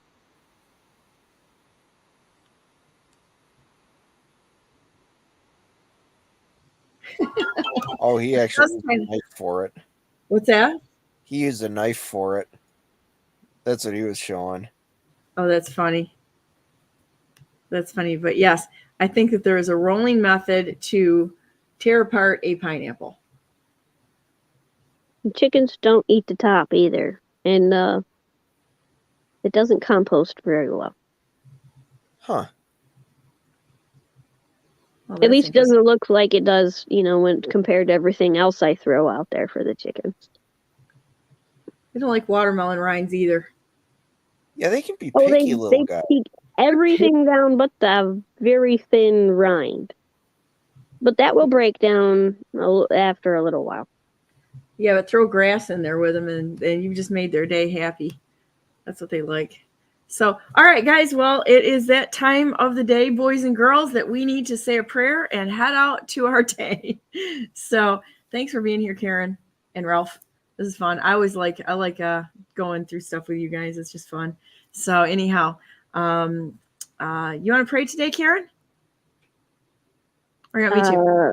Yeah, you go ahead. Put me on the spot. That's okay. I just I don't really think about it too much, quite honestly, which I'm sure everybody can tell.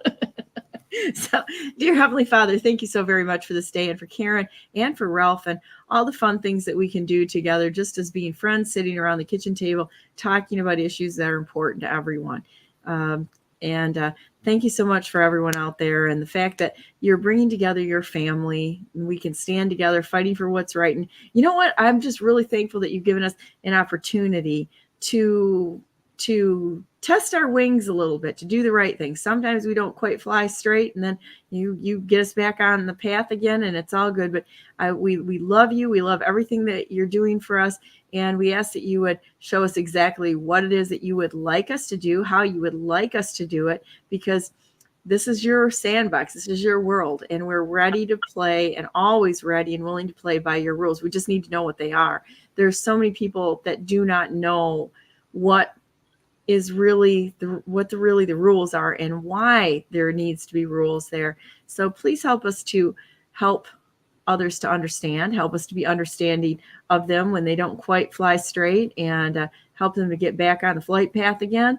And thank you so much for everything today. I think it's going to be a great day today. Please bless people around Michigan, help them to drive safely, keep everybody safe out there, and slow down their thought processes, slow down their schedules and their time, so that they can leave enough time to get where they need to be, and just help them stay calm in situations that may not go quite exactly right, and watch out for help us to watch out for each other when somebody's struggling. You've been a great friend to us. Help us to be, we want to be a good friend to you. We want to do what's right, and we love you so very much. Thank you so much for this day. In Jesus' name we pray. Amen. Amen. There we go. So with that said, guys, go eat some pineapple today, Karen. Go find some Skittles, Ralph. It's going to be a great day today. So anyhow, we're gonna say, oh, here we go. Go to BrandenburgForGovernor.com, because I'm the best non-conceder who has ever not conceded to a stolen, fake, maladministration, bad election process, no election process, make up policies on the fly process that has ever lived. We're going to continue to fight this thing out until we right this process. And with that said, God bless you all. God bless all those whom you love, and God bless America. Be back tomorrow, and with more fun and surprises here on Brandenburg News Network. Have a great day.